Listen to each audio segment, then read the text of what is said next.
Intraday trading മാത്രമല്ല scalping swing trading ചെയ്യാൻ പറ്റുന്നൊരു സ്റ്റോക്കാണ് ഡിക്സൺ. അതേപോലെ സ്റ്റോക്ക് ഓപ്ഷനും ചെയ്യാൻ പറ്റും. നമുക്ക് ഒരുപാട് മാർജിൻ ഇല്ലാത്ത സ്റ്റോക്ക് ഓപ്ഷനിലേക്ക് എടുക്കാം.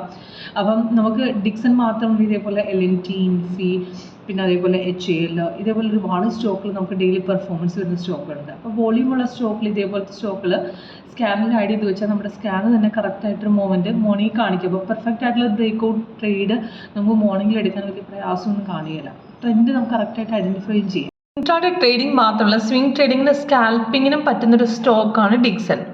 അപ്പോൾ ഇതിൽ ഇൻട്രാഡേ സ്കാൽപ്പിംഗ് രണ്ടിലും കിട്ടിയ പെർഫോമൻസ് കാണിക്കാം. അപ്പോൾ ഇതിനകത്ത് ഇപ്പോൾ സ്വിംഗ് ട്രേഡിംഗ് നോക്കിയാൽ 1 അവർ ചാർട്ടാണ് സെറ്റ് ചെയ്യുന്നത്. അപ്പോൾ ഈ ലാസ്റ്റ് വന്ന ബൈയാണ് മേളിൽ കൊടുത്തിരിക്കുന്നത്. അതിൻ്റെ എൻട്രിയും ടാർഗറ്റും കൊടുത്തിട്ടുണ്ട്. അപ്പോൾ കഴിഞ്ഞ ആഴ്ചകളിൽ പോയ ഡിക്സൻ്റെ പെർഫോമൻസ് പ്രകാരം നമുക്ക് 700 പോയിന്റോളം അപ്ട്രെൻഡിൽ കയറി നിൽപ്പുണ്ട്. അപ്പോൾ ഇതിൽ 5 മിനിറ്റ്സ് വെച്ചാൽ ഇൻട്രാഡേക്ക് നമുക്ക് എടുക്കാൻ പറ്റും. അപ്പോൾ ഇന്നത്തെ പെർഫോമൻസ് നിങ്ങൾക്ക് നോക്കിയാൽ കാണാൻ പറ്റും.